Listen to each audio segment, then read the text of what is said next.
Well, it was on some review of mine where someone had commented, like, it would have been nice if you had photographed this on a man's wrist. And I'm like, yeah, that's my wrist. All of every single one of those images. All those pictures. And then I was just going to let that comment go. But then Jake, of course, comments, no, actually, that's Ripley's wrist. And I'm like, oh, man, come on. We could have just...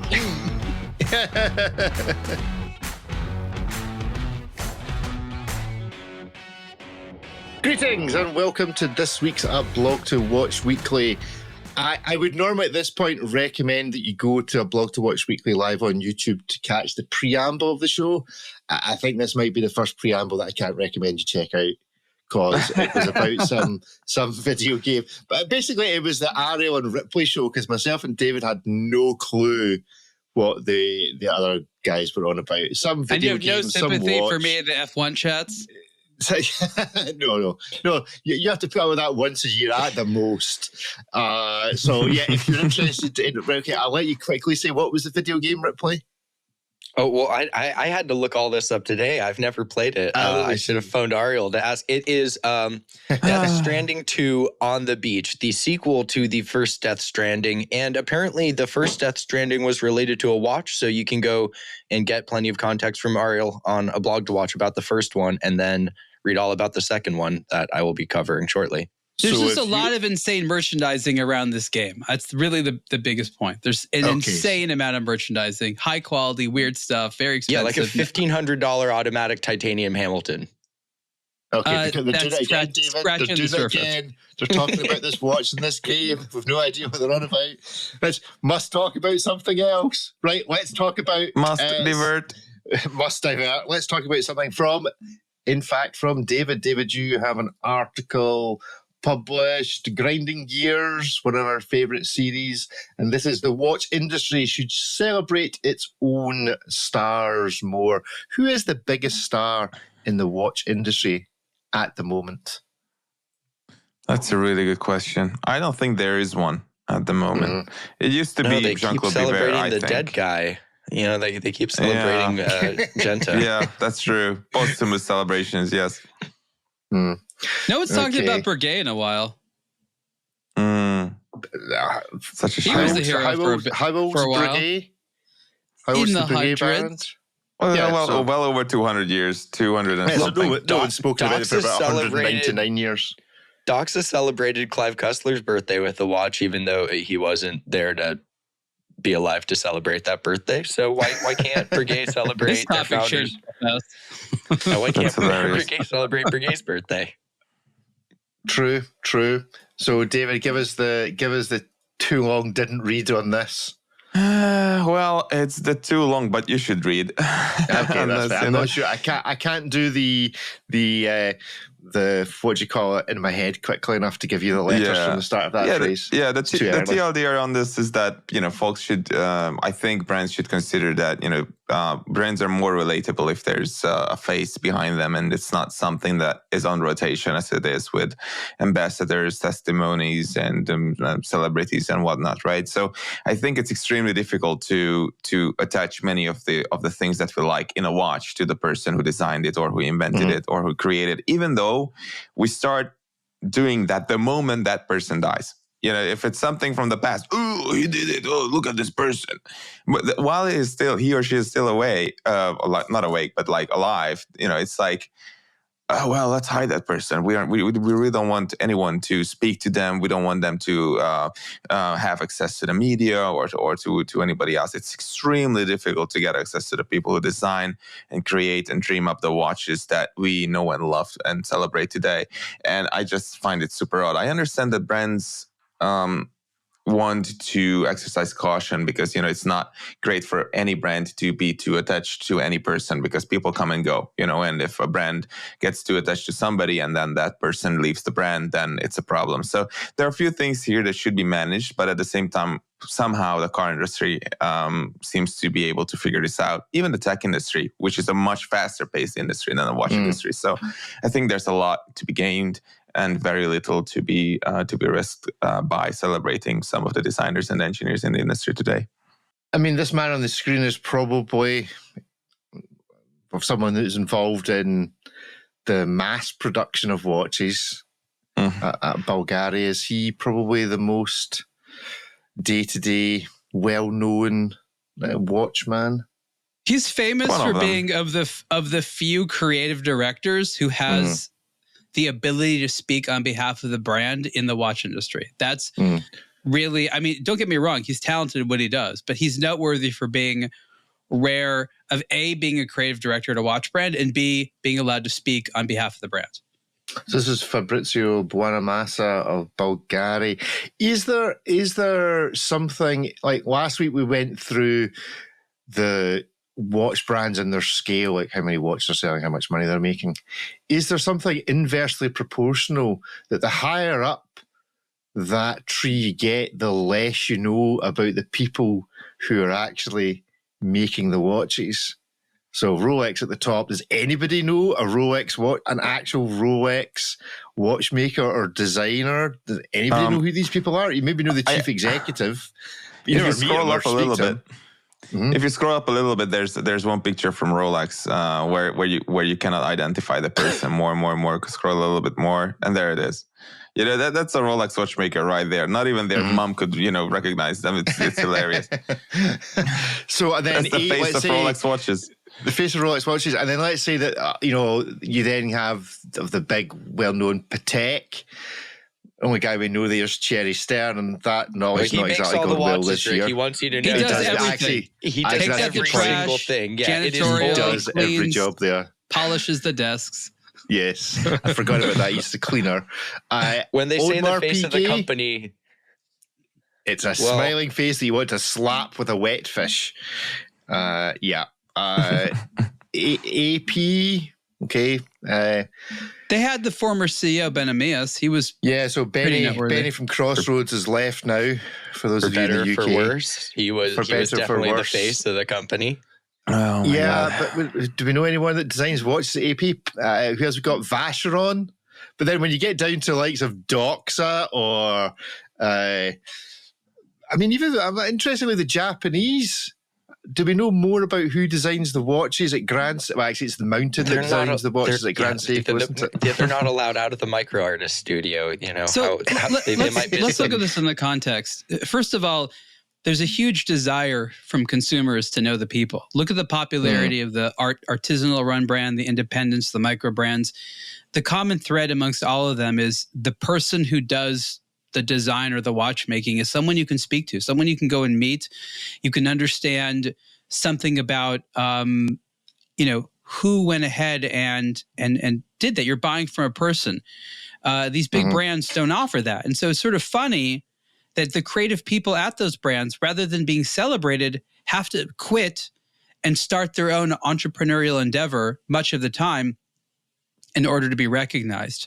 And all of us here have seen that happen multiple times. David and I have seen that happen many times where people have left pretty cushy jobs for whatever reason, because they want the ability to assert themselves a little bit more. So these big corporate companies, while they have a trend for doing this, they lose a lot. It becomes very difficult for them to assert one personality over another. And then when they do, that doesn't really become a person. It becomes an asset, a fake personality, if you will, of the brand, And I think that that's sort of a weird thing. It doesn't necessarily need to be that way. I hope that the industry can marry this idea of corporate stability and, the maison is the best thing. Louis Vuitton is all about Louis Vuitton, not the people, but the house and people. Because look at all these brands we've mentioned, Louis Vuitton, Audemars Piguet, Patek Philippe. These were all one or more people whose names were combined, right? These were all individuals to begin with. All these companies,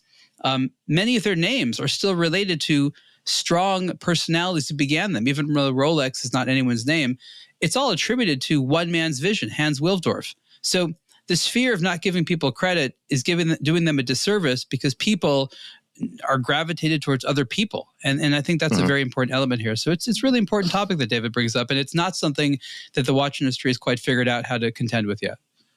I mean, look at the most recent example of a creative director who put his head above the parapet, did really, really well with putting his head above the parapet, and has now had to go off on his own and do his own thing. Sylvain Bergeron. There was a guy from a huge brand who was actually getting out there in front of us, podcasters, video, whatever, talking about not just his own stuff at Breitling, but actually giving commentary on other products. Was absolutely fascinating doing it because you were getting a real insight. And for whether it was always his dream to do his own brand, I guess it probably was. But did that have to happen quicker or earlier because he was, being outspoken about what he thought about what other people were doing?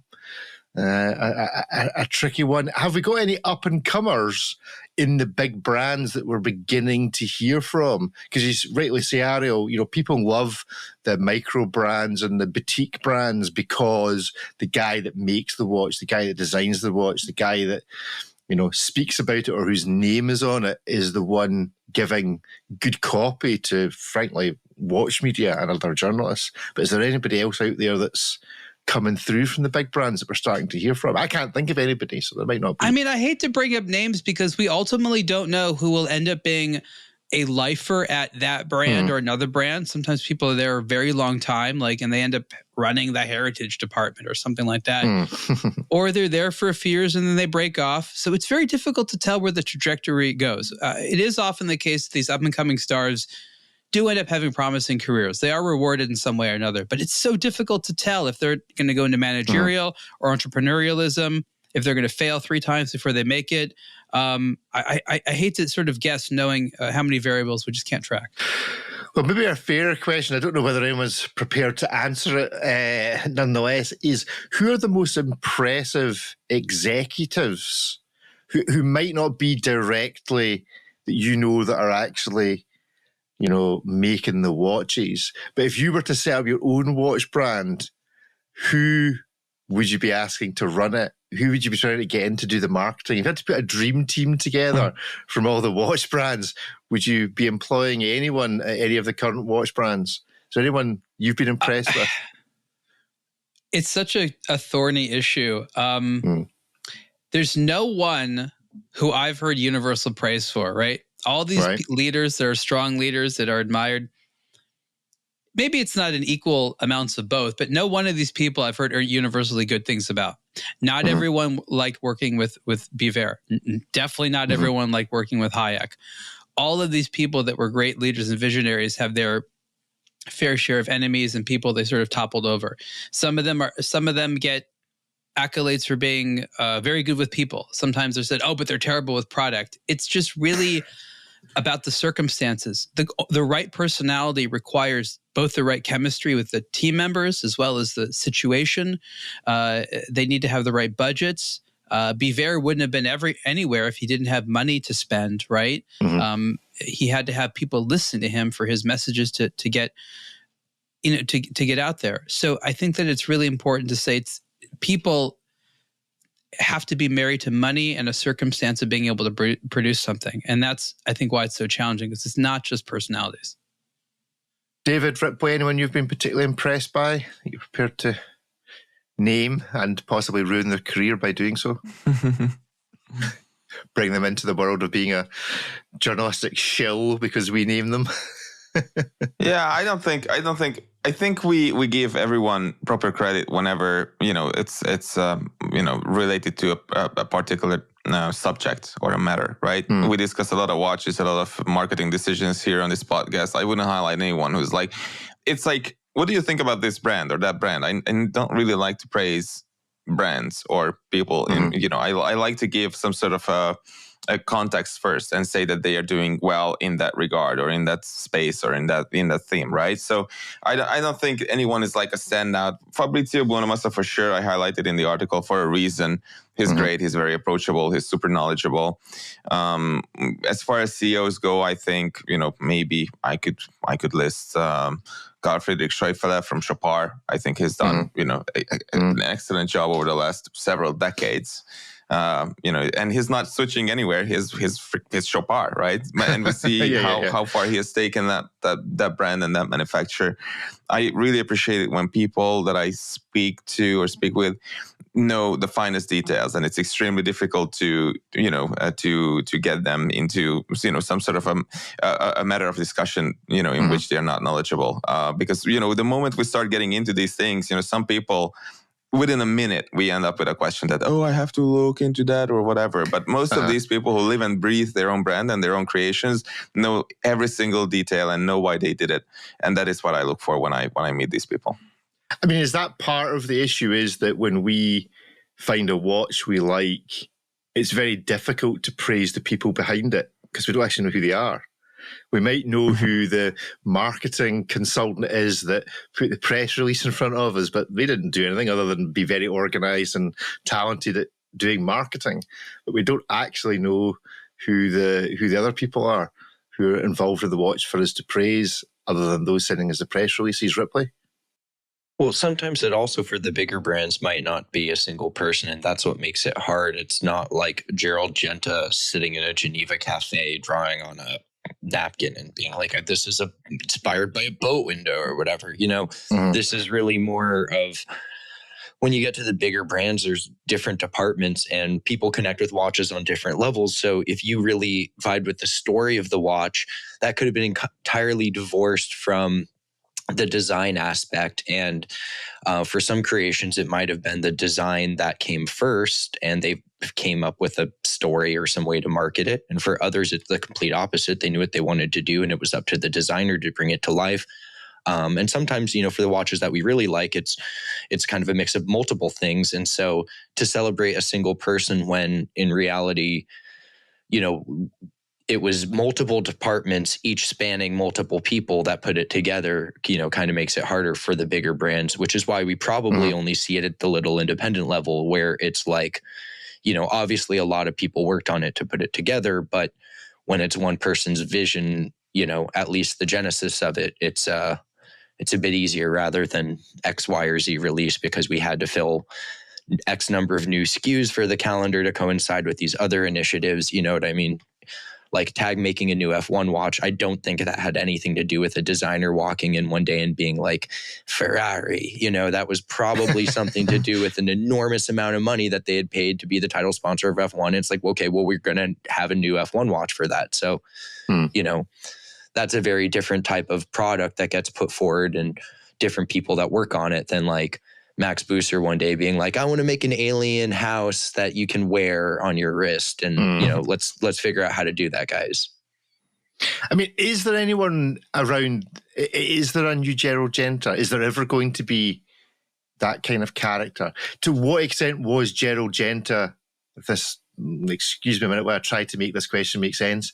To what extent was Gerald Genta the Gerald Genta of his day? Like, was he known as this consulting designer from the off who went round your IWCs, your Rolexes, your, whatever APs designing stuff? Or did the myth, the name come after he'd actually gone and done all of these things? I mean, he's definitely much more popular after his death. Right, okay. But were people speaking about the Royal Oak when it was done and the Nautilus when it was done? Oh, that was Gerald Genta? Or did the name only start appearing as multiple brands used them? I mean, he was literally like a traveling door-to-door salesman of watch designers. He'd be like, I have 15 pictures to show you. Let's make a deal. I mean, he was an artist and he was classy, but I'm saying is like, he wasn't like, Gerald, please come out of your fortress and design a watch for us. Like he'd be pitching, he'd be selling, he'd be networking. He'd be like, oh, I did this for this brand. You want me to do something similar for you? I mean, we know how these brands are. They want something exactly like their friend, but a little bit different for them, right? That's why a lot of this stuff looks so similar. Like he's just trying to give them what he wants, but also be an artist at the same time. He loved hand drawing and hand painting these things. He loved the idea of having a chat with them and hearing about them and drawing and, getting inspired and doing things. I mean, look at the engineer. I mean, it took IWC how many like millions of dollars to actually make it industrializable? Like it was a pretty picture that like you couldn't make because the proportions are just weird. I mean, a lot of the stuff required secondary people to make it into an actual like watch.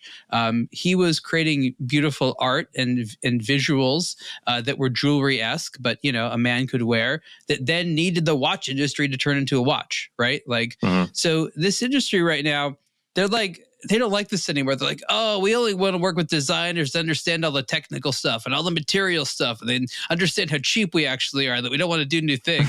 So the Gerald Gentas of the world, like, they're out there, just no one's listening to them because they sound very expensive. Very good point. But Boris at time, agreeing. Very few people outside the brand knew who Gerald Genta was until about 5 years ago. Yeah, when the prices started going up, most likely. Cool. Right. Well, Watches and Wonders is coming, and while we're on the concept of design, let's do this. I'm not proposing to spend a lot of time on this because these are truly horrible, and I certainly hope that this is not what Rolex is planning to release at Watches and Wonders. But we have our first leaks, allegedly, of what Rolex are going to do. No, why do we cover this? There's no real leak. The land. Rick, remember when you were like, a leak of intelligence. Farm dweller sounds. Yeah, farm dweller. This. I wouldn't even be seen dead wearing this on the farm. It's like some graphic designer being like, I could do a mashup too. Yeah, it's terrible. It's the way they seem to have attempted to like make it look blurry. Like, let's not justify this by talking about this any longer. Is there a better one, Rick, that you can show us? This is the example so far. I'm not sure. Okay. Too many people have access to the color. Is it one of those just real? Yeah. Isn't it real one Rolex the leaks. Come on. So what do we actually think is going to happen? Are we expecting Watches and Wonders? This is more to get on to the topic of Watches and Wonders. It's kind of 3-4 weeks away. Are we expecting anything surprising?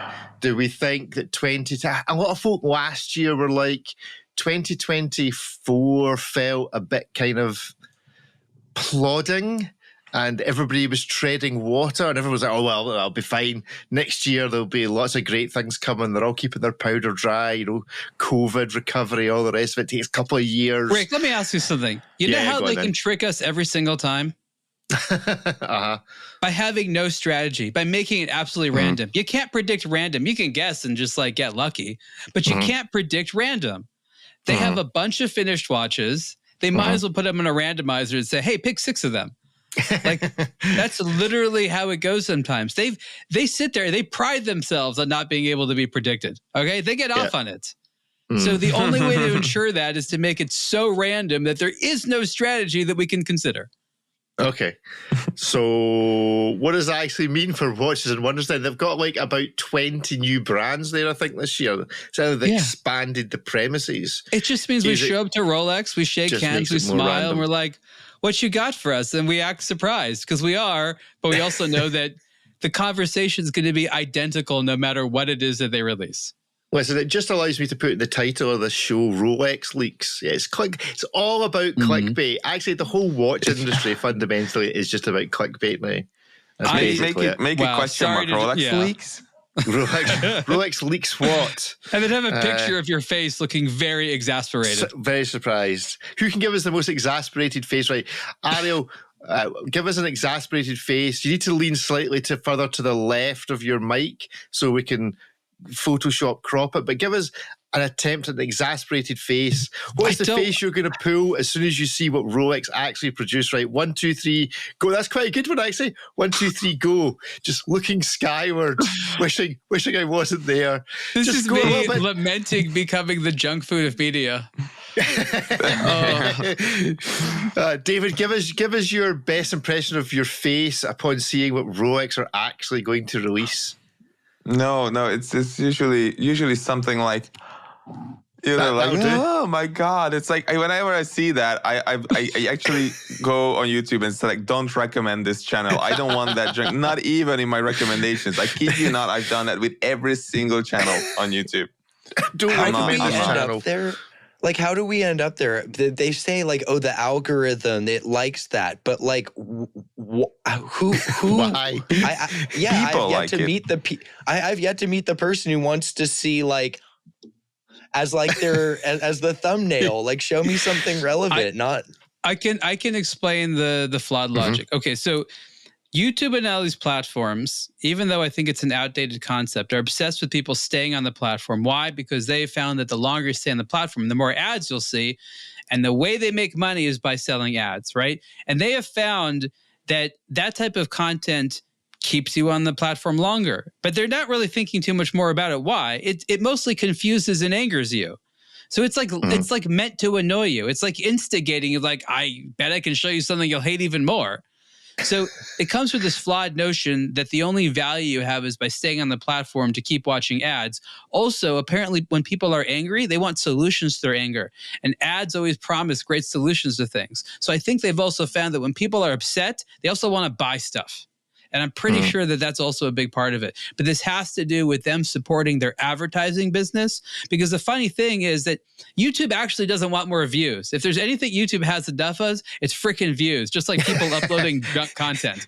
So they don't even have enough ads. You know that you don't see ads on every page on YouTube. It's only certain types of things. But they know that you have to also engage with the ads because they want you to click on them, and angry people click on ads, even if it's accidental. Now, that's a whole other can of worms we're not going to get into. Okay, so I'm proposing the title for this show is You Will Hate This Show, We Will Upset You, Please Don't Listen or Watch It. And let's just see whether... And then like a flirtation for the algorithm? Yeah, let's just see what the algorithm does and what human nature does. Does human nature look at that and go, oh no, I bet you I'll like it? Or I challenge accepted. You think the algorithm will be nice to us if we speak favorably of the algorithm? Oh, no, there's an idea. I mean, last night, my wife was sitting there looking at veneer for doors. Praying to the algorithm? Oh, sweet algorithm. We must make a veneer for doors. Must make a sign. At the same time, I'm sitting on Facebook, and within 20 seconds, the advert stream on Facebook was trying to sell me veneer for doors and other things. So it's like the algorithm is listening. There is no doubt about that. So dear algorithm, please, what are we actually asking to be done? Make us popular? Not sure that is what we want, actually, but there we go. We don't actually want all the executives to hear this stuff. They'll never invite us to anything else again. That's the good thing about watches. When you find the right watch that you like, you don't even know why it makes you happy sometimes. And you have no idea how you would have searched for it because it's like a new thing. So that's the beauty of this, is that it's always about surprising the consumer with something that they didn't know they wanted. So therefore, that's why this industry could never be subjected to that algorithm, because no watch lovers fundamentally don't know how to search for what they want. They just have to discover and be like, oh, that's what I love.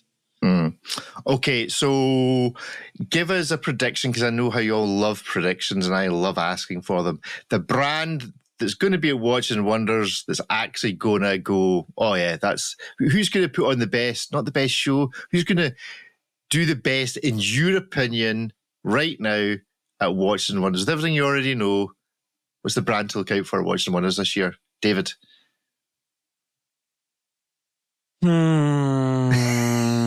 Only 60 brands to choose. 60 brands to choose from. I so wish that it would be Tudor. I so wish that it's Tudor. Okay, so you want it to be Tudor. That's fine. Love for Ripley. Who do you think will, or who would you love to be the brand that knocks your socks off? And we'll come back to this at Watches and Wonders. See how disappointed or surprised you are. Otherwise, you give us a YouTube face just for it. I'll say either JLC or IWC. So something with initials. Anybody else with three initials? Anything else? Any other brands that Watches and Wonders with three initials? JLC, IWC. Are there any other? I'm just going through my... We've got plenty of think of hope to get two. We've got MB and F. I don't know if that's, HYT? That's fine. HYT, yes. HYT. CWC. What? I don't know if they're going to be exhibiting. No, I don't think they're going to be there, but I'm just thinking of any brand. You could say ALS. ALS, okay. So there we go. I think that's a new game for me here. Anyway, Ariel, who's gonna take the Best in Show prize? Oh, gosh. I mean, one of my favorite things is not going into it thinking about any of this. I want to be surprised. It was always the Basel World brands that shocked me more, right? Like, that's where, like, the Richemont brands and all that, it was all very lovely and very expensive and kind of predictable. Like, okay, I can see you guys coming out with that. So I think that the Richemont stuff is going to be less shocking. And then the other side of the show is going to be some interesting things. I think people will probably talk about some of the stuff that Tag Heuer does. I think that if they want to continue to be relevant, Bell & Ross has to do something. Just has to. Or else people are going to forget they're a brand. So I'm almost certain that one of us will be very angry at something that Patek Philippe comes out with. I don't know what it's going to be, but it's going to inspire great. Patek Philippe knows how to play the algorithm, in other words. Very well. Bremont. Everyone's going to be looking at Bremont. Yeah. I think Bremont's going to be like a backtrack. To be like, oh yeah, that thing, that. You remember this stuff over here, like flying planes? Look our new logo. Look our new logo. We hired the English brothers again. Okay, there we go. Possibility of the English brothers being at Watches and Wonders. Maybe stand-up cardboard versions of them. like the foyer of a cinema. Yeah. Good stuff. Right. Well, we'll see if anything comes of that. Right. Talking about watches that nobody asked for, possibly. Ariel, the hands-on debut Blancpain 50 Fathoms Tech Ocean Commitment 4, because we weren't committed enough the first 3 times. Watch. Tell me about this. It looks like a bit of a monster. Don't you want a dive watch to be committed to the ocean? Yeah, but we're not rather it was committed and got it right the first time? So what do you not like about this? Because this is a perfect watch for you. Yeah, I know it probably is. But have there been any fourths of anything that have ever been the best version of the thing?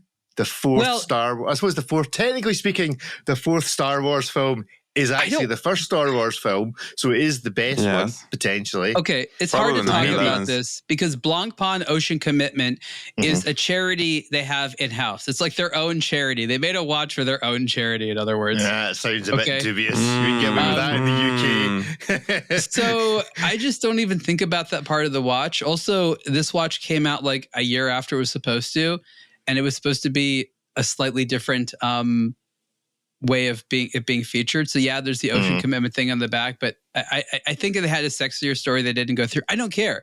The watch itself is amazing. It's the second tech.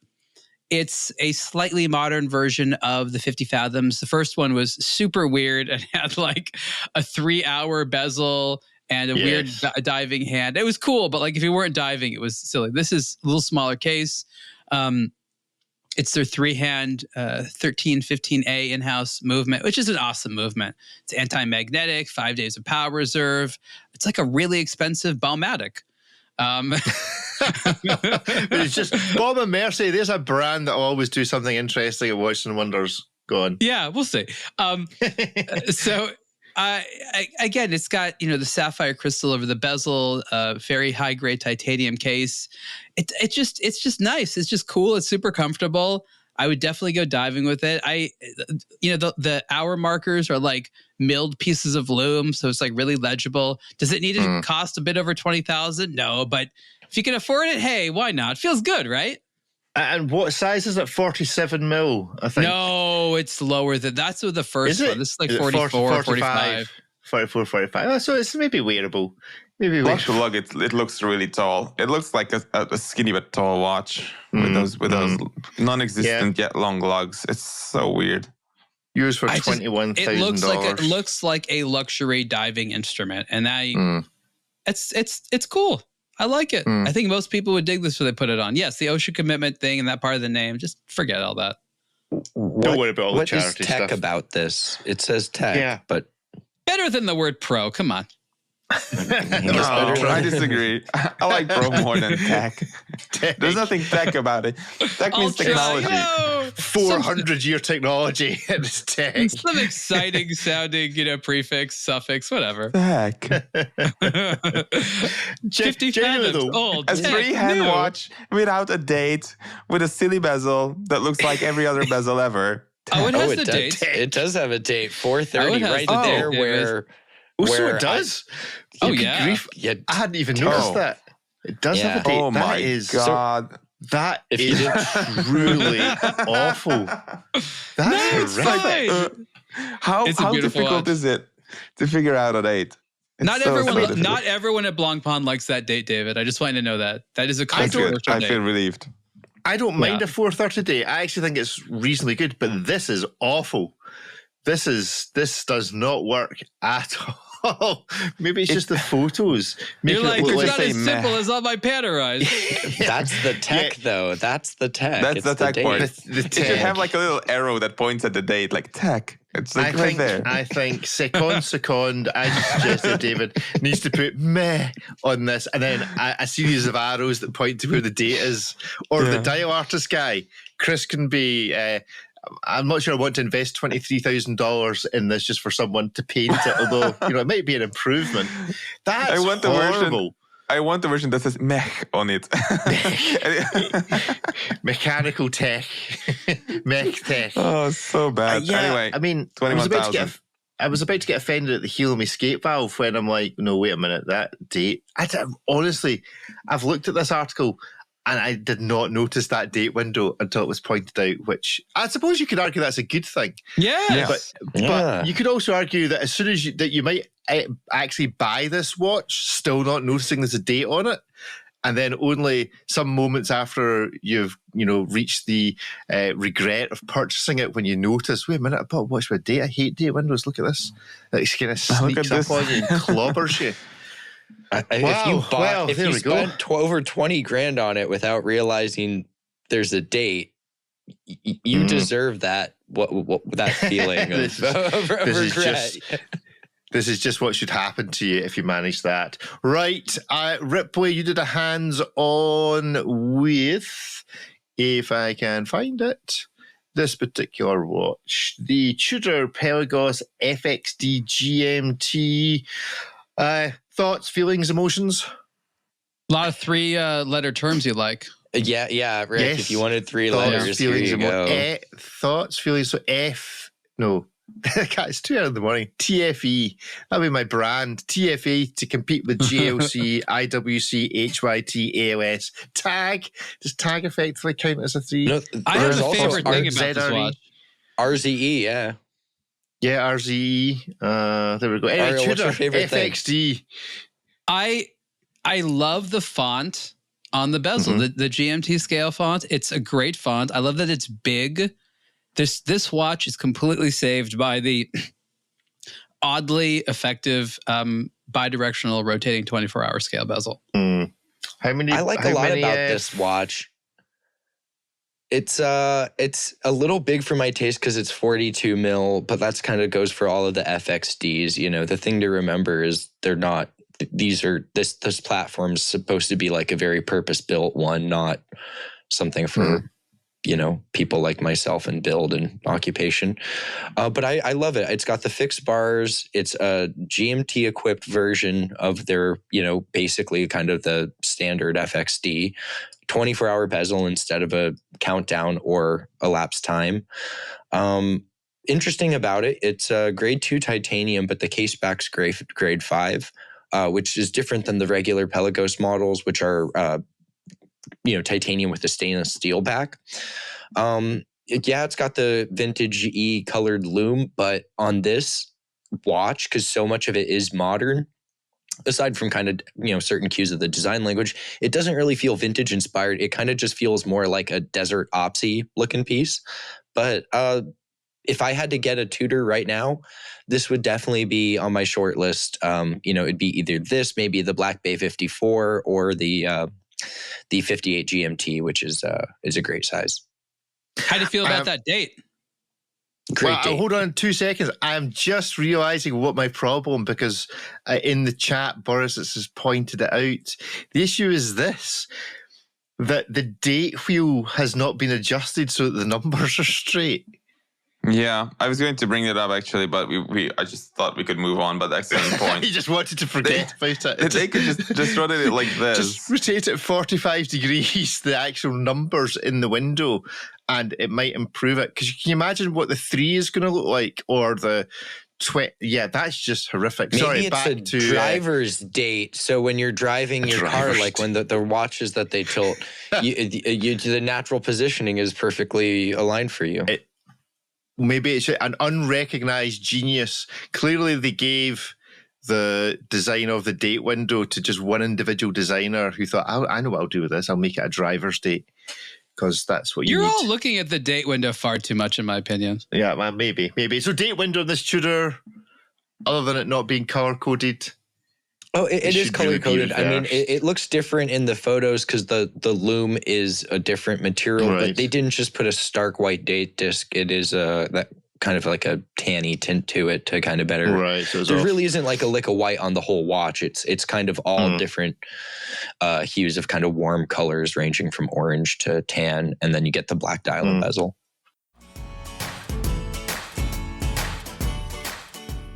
This is Ariel Adams with a message about Citizen watches. Did you know that for years, Attessa models have been the best-selling titanium watch in their category in Japan? Citizen debuted their very first titanium case in 1970 and has spent 55 years perfecting the high-performance material for watchmaking. Since 1987, the Attessa family of timepieces has been where Citizen has showcased their latest and greatest technology. This includes the masterfully durable and lightweight super titanium case and bracelet material, as well as miniaturized communication technology that has allowed its light-powered eco-drive hardware to communicate with atomic clock radio waves or global positioning satellite signals. Attessa was born in the high-paced commuter metropolis of Tokyo, where being on time is just as important as being stylish. Attessa is a mature companion for booking a bullet train to enjoying omakase cuisine with friends, and is always fully made in Japan. The latest 2025 Citizen Attessa Eco-Drive Satellite Wave GPS watches introduce ceramic bezels and a brand new case and bracelet shape. When Citizen merges its greatest inventions with thoughtful design and beauty, the result is Attessa. Explore the full range on the Citizen Watch website now.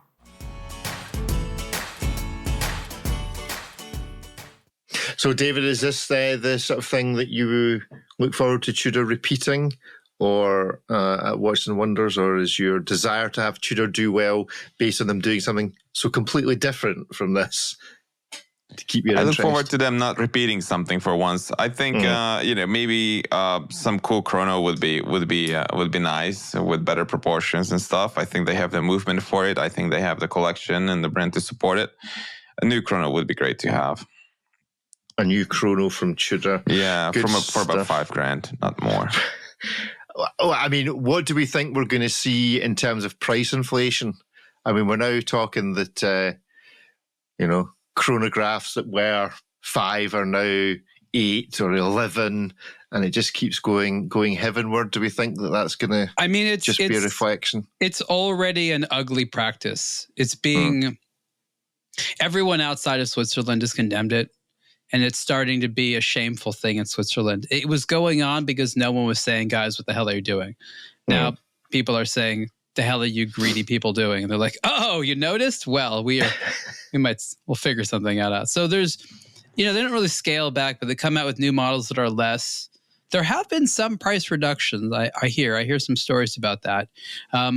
What I think we're going to see is some brands that are definitely focused on being good value propositions. They want that to be part of the story. I think Tudor is going to be one of them. And there's other brands that don't. I think Rolex does not ever feel like they want someone to say that's a good value. They used to. Back in the day, Rolex would be like, oh, that's a lot of watch for like $5,000, right? Now it's like, they're like, and it costs this amount. There's no discussion about value proposition there. So I think that's brands are going to be segmented in those two areas. Ones that are like, hey, it's a good value, right? And those that are like, well, that's what we cost now. Now, I know how everybody loves me talking about politics on this show, but genuine question is I get loads of positive comments in the chat about how, because I'm not American, I shouldn't be encouraging everyone. Scottish farmer discusses American politics. Yes. I mean, what do I know about it? You know, I know nothing. I don't watch the news or so much free time. Like you consider issues you can't even vote on. Exactly. Yes. So, Ariel, think about how many Americans love the British royals. We don't even have a monarchy. They're not your royal family. They weren't voted in. No, I know exactly. Not you your even royal choose family. the people. Like, what's the vexation with these people? What we do is we have a bazillion royals. We have all our celebrities. We're like, you have one family? We have a bunch of them, and they come and go all the time. The royal family of Kardashian. And who else have you got? Oh, the footballers. It's not really football because it doesn't really involve your feet, but that's a different question. My actual serious question was the whole tariff thing. Now that we're talking about watch prices, is that like, for example, the tariffs on China, is that going to impact? I don't know whether, so for example, in Europe, you have to identify where everything comes from in terms of import and export rules. So if your goods are made up of things from other countries, that's all taken into account. I don't know if that's the way it is in America or if it's who is importing it or whether it consists of what it's actually made of. But are these tariffs going to affect things like watch imports of parts from China for brands that are assembled in the States? I doubt it. Do we know if anything's actually going to affect this in terms of price, or is it going to be used as an excuse for? It's the tariffs. That's why our price. It's the tariffs. It's tariffs. That's why our prices have gone up this year. I'm not saying tariffs are not going to have any effect on the watch industry, but they're not going to have an effect, as far as I know, on the price of new watches. I don't think a new luxury watch is going to cost any more because of that thing being taxed. If there's a watch assembled in the United States and there's raw materials brought in for that assembly from China, those could be taxed. Yeah. But that is at a wholesale rate. That is not your several $1,000 or $100 item is having a 25% tax on it. Increase. That's not being discussed. So we might get to a little bit of insight into just how many bits come from overseas and what the markup is in a watch if we see the price of a $1,000 watch going up $100, it maybe gives us an idea. Right, that's enough for Tudor. We're going to let Kevin into the room, who has managed to get his IT problem sorted out, hopefully. Good morning, Kevin. How are you? Kevin, you like Tudor, right? I am. Tudor are an interesting brand. I'm being very diplomatic here. Ooh. Sounds like you want to talk about it a little bit. That sounds like a story. Let's sit back, kick up our feet. Kevin is now going to tell us about Tudor. It all started exactly. Once upon a time. No, just being diplomatic, unlike your president at the moment. That's all I'm going to say. Hey, I was just getting a row for involving politics, and you go straight there. Mate. You're straight there. How is everybody? Yes, we're not bad. We're not bad. Let's crack on. Let's just find out what everyone's wearing and where they are. So, Kevin, you're first on my screen. Where are you? What are you wearing? As we delve into this, maybe? In Kent, of course, by the sunny side of Kent coast. I'm wearing Grand Seiko. I can't remember which one this is. It's a spring drive. Let's leave it at that. Mountain inspired. Something like sea inspired. I think it could be Earth inspired, but it's 24-hour. You know what they do. It's one of those stories. Yeah. Ripley. I was gonna say it's either Lake Siwa, Mount Iwate, or a season. I still reckon we must be able to buy like Mount Iwate and then go after Grand Seiko for royalties or something. There must be some scam there. Go on, Ripley. Sorry, what were you wearing? Where are you? You're in Great Wall of Ripley, obviously. Yeah, we're in the Citizen ProMaster Diver, E-Doc's hat, and the lovely aBlogtoWatch octagonal luxury integrated bracelet sports watch bezel shirt, the embroidered version. Good stuff. Ariel, where are you? What are you wearing? I am in Los Angeles for the time being, not for longer. I actually have been wearing an Oris thing for the cold. And I'm wearing a Chinese watch. It's a seagull. And the name has a lot of fun words in it. This is the 70th anniversary Seagull Okeanos Professional Ultra Diving Automechanical Watch Waterproof 1,000 meter. Seriously. Yeah, that's the actual name. Ultra professional or professional? Ultra. Professional ultra diving automechanical. So you're a professional. See, in this country, a professional ultra would be a football hooligan that gets paid, because that's what we call the ultras. Wait, professional ultra diving? Yeah. Ultra dive. Okay, so no. I think this is, you are professionally someone who engages in ultra diving. The on the bezel, it actually says professional diving on there. You have to look at that statement all the time. Brilliant. Yeah, I enjoy this. I'm going to be taking to the water pretty soon, and we'll see how it goes. The Okeanos. It's like Wouldn't it Oceanos, be disappointing? The Okeanos. As soon as it goes in the water, it just you put it in the water, you just see it filling from the bottom as it goes in the water. Wait a minute, hold on a second. No, it's like the tech. It's got the helium release valve and everything. Mm-hmm. That's just to pour one more the point water of moisture ingress. That's true. David, where are you? What are you wearing? Or what have you got on your desk? I got on my desk this new Porsche design, which is kind of cool. It is called the F.A.T. It's the F.A.T 2025 edition Chronograph 1 F.A.T. International, and I've been trying to figure out what the heck F.A.T is. It says it on the strap, even on the strap, it says very prominently that it's F.A.T. Okay. And it says F.A.T on the watch a couple of times, even though it's not a F.A.T watch. They're And referring to the inflation problem that Porsche designers had in the price. Yeah. I mean, they were like some of these racing cars that were sponsored by F.A.T, and F.A.T was a logistics company, but I can't for the life of me find what F.A.T stands for, what the acronym is for. It's probably Ferdinand Adolf something, but I don't know what. It's quite annoying actually, but it just says F.A.T on it, and I thought that's hilarious. In the same way, I find the moon swatch with Uranus on it hilarious. So that was my main motivation, and the loomed dial. Those were the two main reasons why I wanted this watch in, and I have it in. It's very expensive, and I'm working on a review of it. So if you wear one on one wrist and one on the other, do you have a fat Uranus? Yes, yeah. That's what we're going for today. That's what we're going. That's what we're going for. That's and if you have the ball skin diver, then you get a whole other. I haven't often done this practice, but very occasionally. You know how in bookshops, if you go in, you can sometimes rearrange the books on the shelves so that they say something stupid, silly, or rude. Or controversial. Like, there was a whole phase when Boris Johnson was Prime Minister that you could rearrange various books.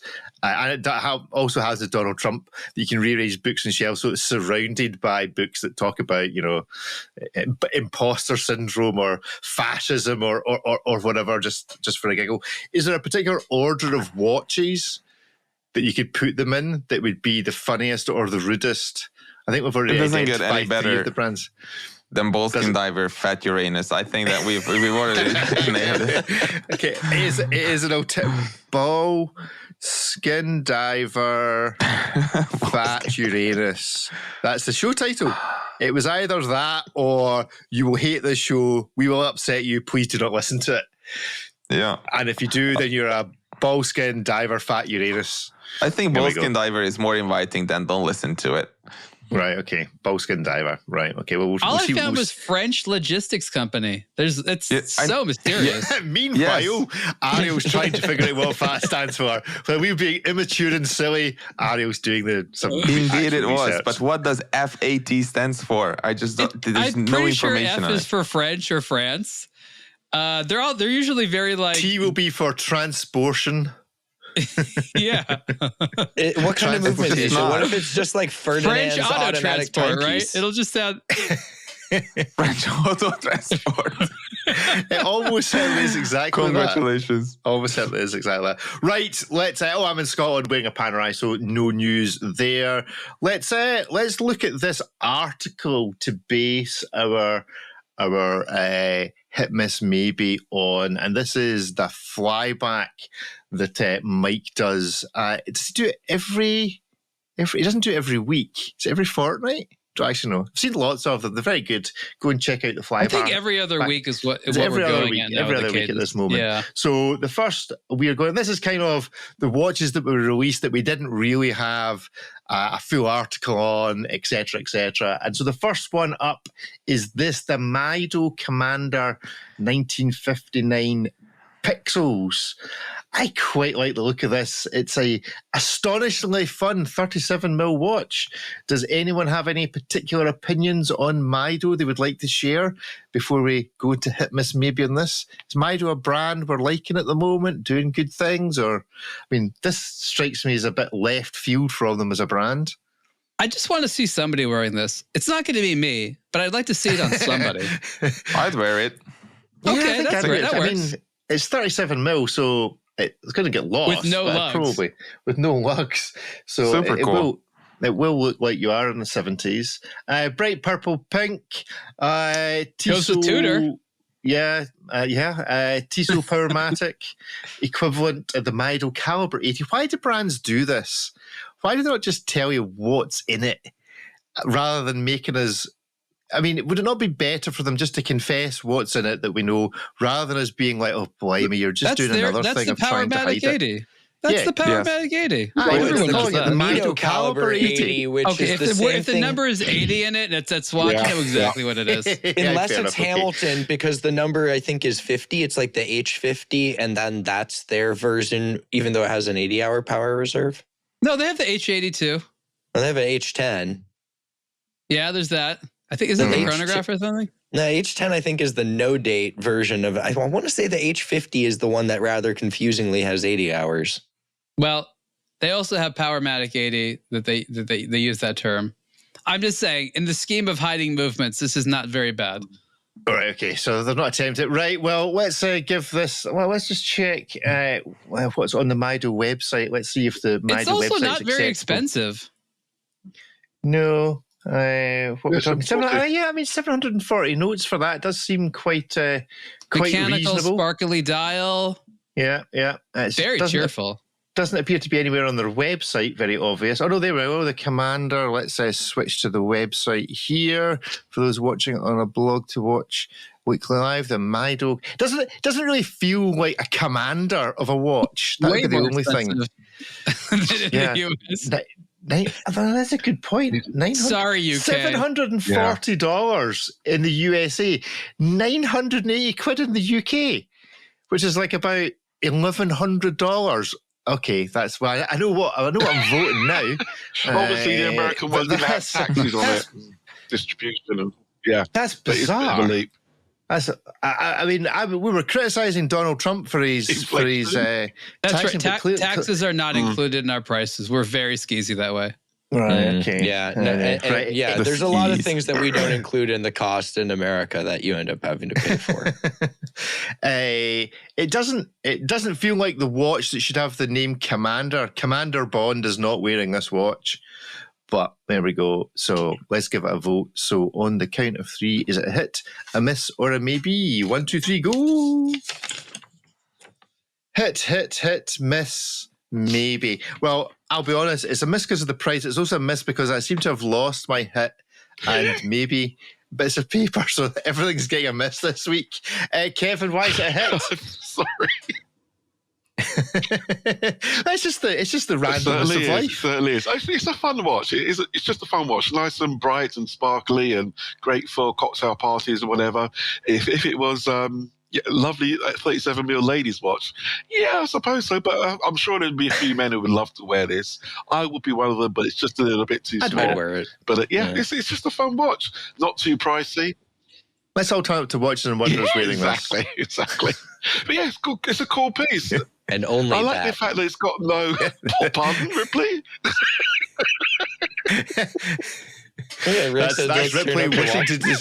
That's Ripley wishing to display his bullskin diver fat Uranus by wearing just the Mido. That's it. It's a look. Might get you in jail in Switzerland. Although Switzerland seems to be one of these places whereby random things get you put in prison, but some things maybe are quite acceptable. Who knows? Oh no, I like the fact it's got no lugs. That's a unique factor nowadays. Don't see too many of those, but yeah, it's a cool piece. Love it. Yep. Ariel, but Boris is saying commanders are ranker than Royal Navy. Has this got any water resistance? Probably not. About the watch, 50 meters, so barely. Ariel, you give it a hit? Yeah, I mean, design, it's got retro, it's got sort of that colorful playfulness, which is very modern and trendy. It's mechanical, it's not very expensive. It's the type of watch I would very gladly get as a gift for somebody. I would mainly think of a female wearer. I guess a male could. Again, in my mind, it's going to wear pretty small, but it's just it's an overall very hip watch.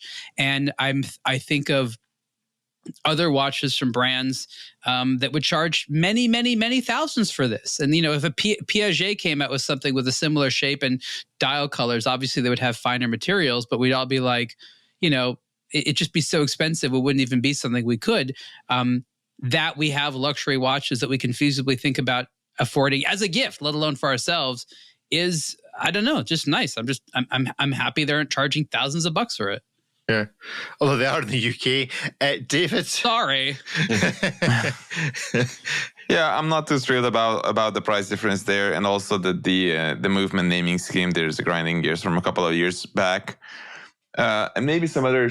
Maybe it wasn't even grinding gears. A feature article where I discussed, what constitutes what makes a movement in-house and all the rest of it. And in that, I touched on this scheme that the brands are doing. It's so early 2000s to take a power modigator and call it anything else but that. It's very skeezy. I don't appreciate it at all.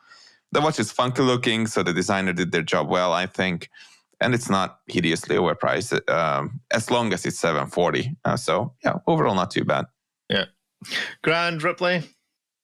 I mean, the price I think is good. I just accept tax on the things I buy as just a terrible aspect of living. But I think this is fun. Look at that loom shot. Like tax? Loom shot's pretty good. So I like tax like a unexpected colonoscopy. I love tax. I absolutely no one wants any tax. But for a sub $1,000 price point, unless you live in the UK, that seems like a pretty decent way to enjoy a fun model. It's a Mido, so it's still going to be well crafted. It's not like total moon swatch novelty territory, but it's still a fun design that you can wear and enjoy. And a lot of people are saying for women, I would totally wear this. Then again, I'm not necessarily the most manly, rugged looking dude, so I could probably pull this off. But I think, that's a lot of fun. It's a fun loom shot, fun colors, and, a bit different design. If you already have a bunch of sport watches or whatever, you probably don't have a colorful pixel dial thing. And why not? It's a hit. You notice how we all jumped in there, Ripley, to defend your masculinity. It turns out we think you're a bit of a wuss too. Right. I do like the loom shot. So do go to the either Spotify, where you can watch this show with moving pictures, or the YouTube channel to see the loom shots. It was cool. On some review of mine where someone had commented, it would have been nice if you had photographed this on a man's wrist. And I'm like, yeah, that's my wrist. Every single one of those images.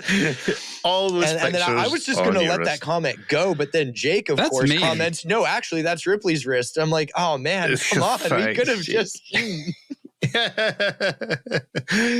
dear. Right, next up on this particular article, go and check out is a rather yellow Seiko 5, the Seiko 5 Sports X Moon Eyes SBSA 287 limited edition.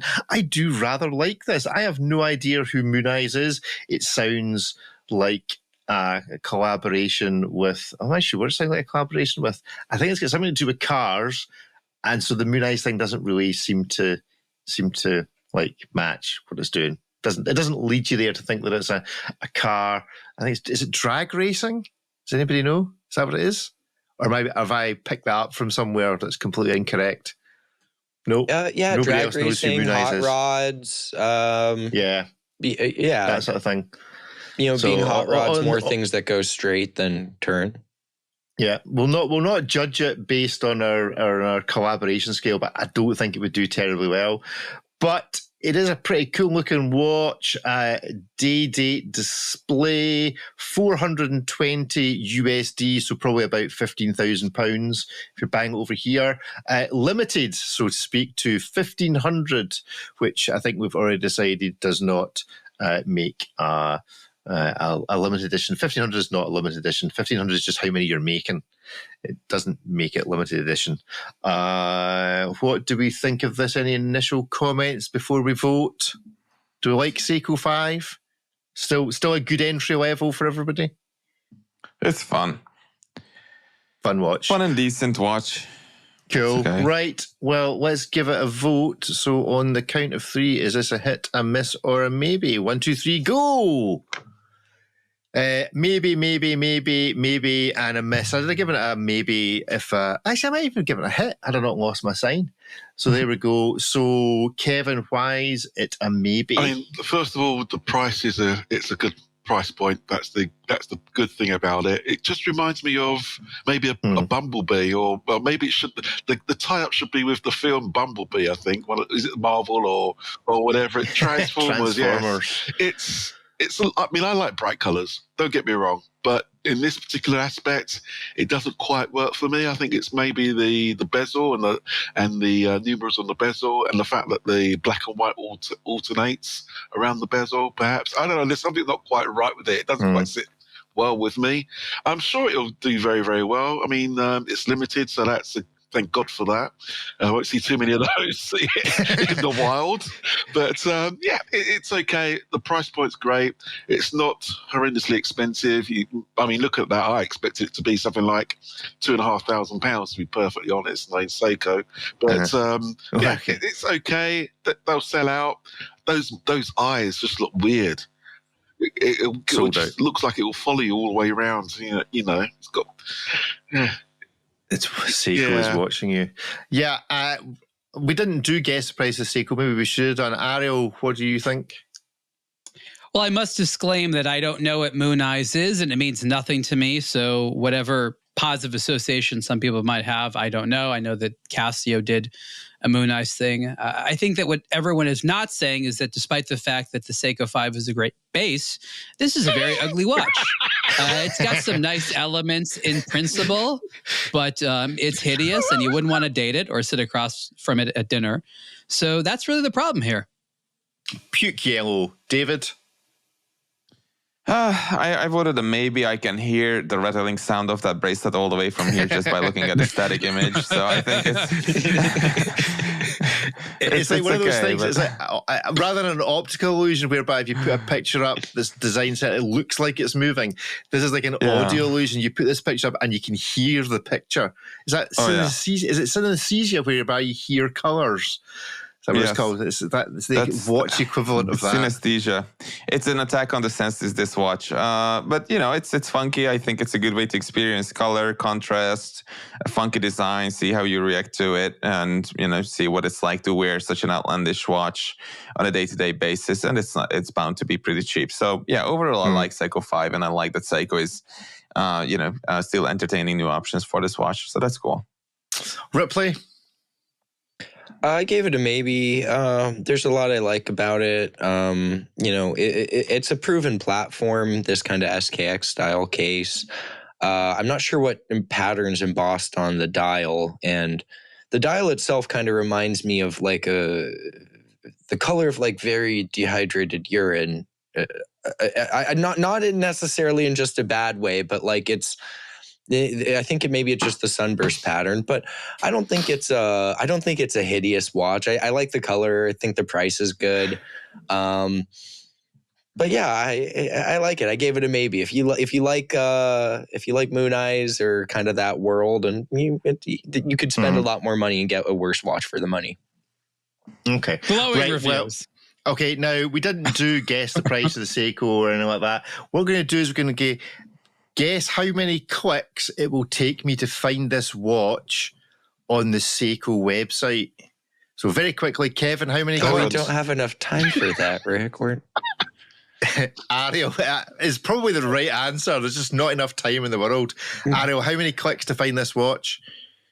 This is like that lollipop question. But how many Just licks give us does a it take to number. get this Just done? pick a number. It's not difficult. 10. 10. David, higher or lower? You're counting clicks now? I'm going 9. 9. Ripley. Okay, it's either going to be N one of plus 2 1. things. It'll be 2. Oh no, it's going to be 2, 1 or 2, or it's going to be like a 15 or more. There will not be an in between. Let's go to the website. So here we are, Seiko watch. Right, landing page. It's not on the landing page. Okay, I'm prepared to be guided Okay, so here. 15, we'll go to 15 collections. So we're on collection. 1. 5 sports. There we go. 2. We're on 5 sports. We're on 5 sports. It's not obviously there. 2. It's not obviously there. Are we going to have to go? We're going to have to go to SKX series, I'm guessing.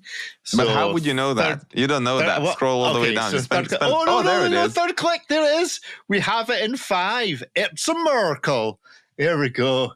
That was the most unexpected thing. Oh, conscience, I wish I hadn't gone to the website. Oh, good grief. That's quite a scary-looking microsite. Ow. It's just yellow.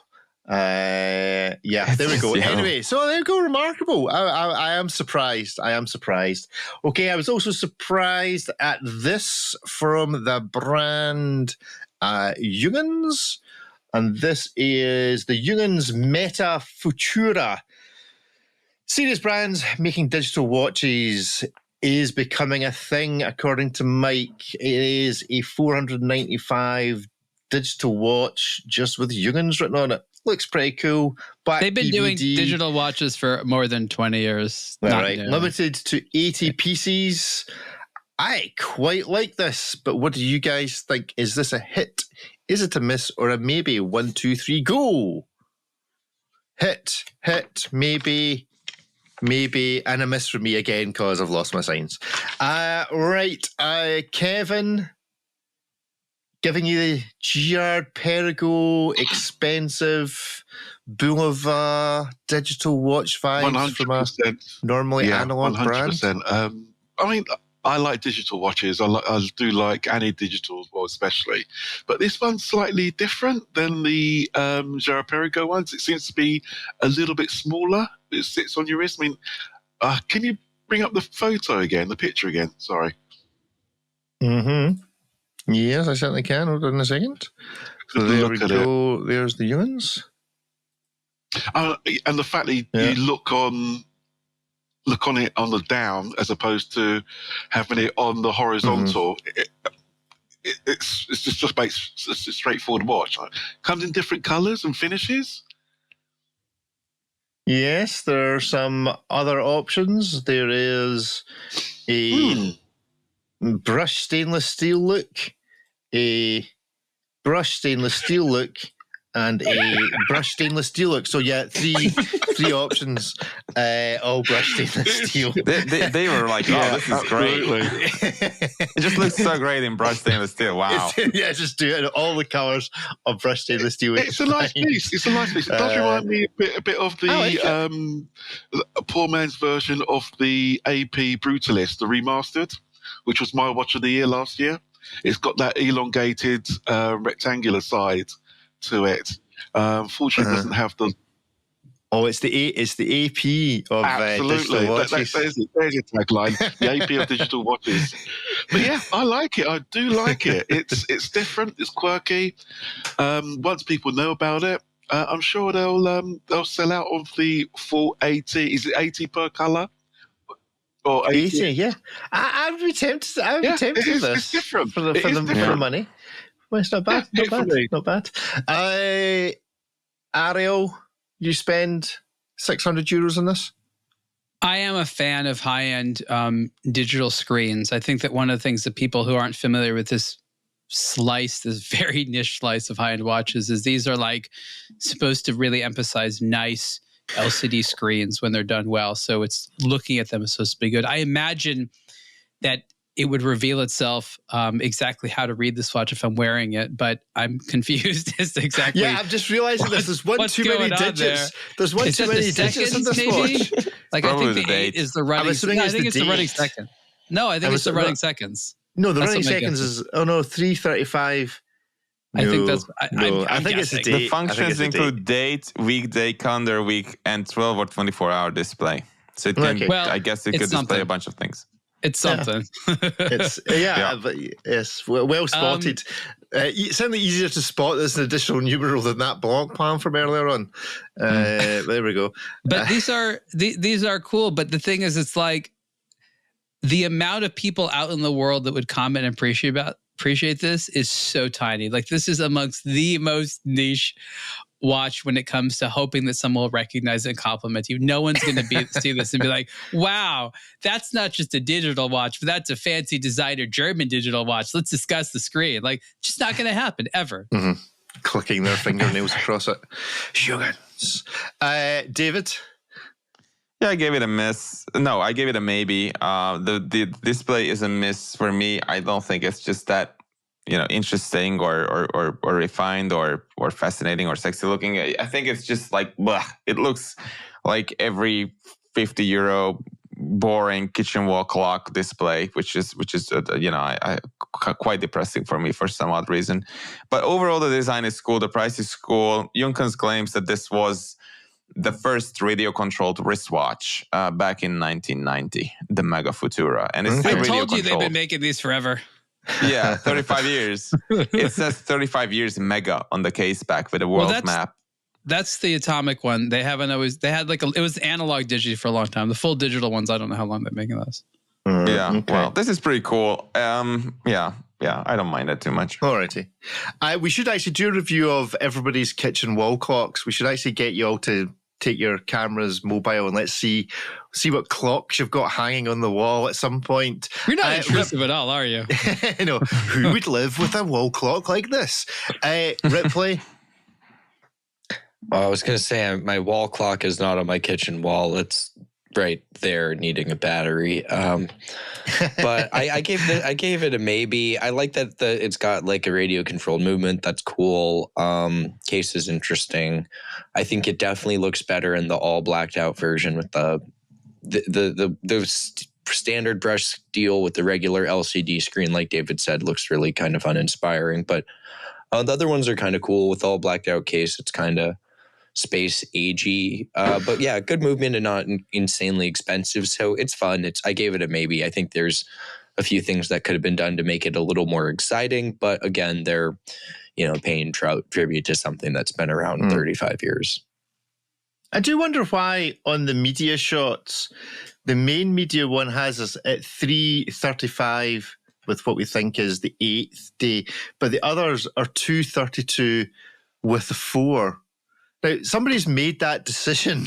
Somebody sat down and gone, not just photographed it at the most random time, just whatever time they picked it up at, but they've taken it at 2:32 and 4. Any vague anyone understand? It's like the whole Rolex 10 past 10, so you can see all the dates and all the rest of it, whatever it is. Any concept? Why 2:32 in one shot? And these are the important questions we ask on this show. This is investigative reporting at its finest. Exactly. And I think we'll just leave talking about this watch. They should have used a number that wasn't so confusing. All of these are things that could be times. It could be 3:35. Yes. It could be 8:35. It could be 35:8. But they got you talking about 35. It. Made us a little angry. Good for engagement. If they'd done it at 11 seconds, that wouldn't have helped. It would be 3, an 11, and an 8. So figure out which way around you're reading that. Anyway, go and check out. I like this. So if you've got a Junghans stocker somewhere near you, then go and check it out. Right, that is our show for this week. So thank you all for joining us. Thank you for joining us in the chat. Ariel's dancing as if he wants the WhatsApp number. He's already singing it in his head. So I think we'll just it's like a Pavlovian response. I anticipated it. He was expecting it. So I think we'll just need to. I'm not sure if this is the right one. No, it's not. It's jingle sequence. No, I've got Donald Trump. You've got Donald Trump singing the phone number here. No. Oh, no, there's. Okay, that's next week's job.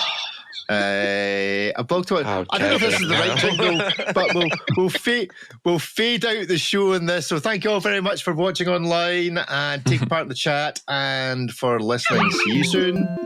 You want to know it's just the greatest song. Should enter this in Eurovision. This would be a winner. You can tune in, see he's dancing. Big box, little box, cardboard box. It's the original. There we go. Can we have a heavy metal version? Goodbye. Bye everyone. Thanks for listening.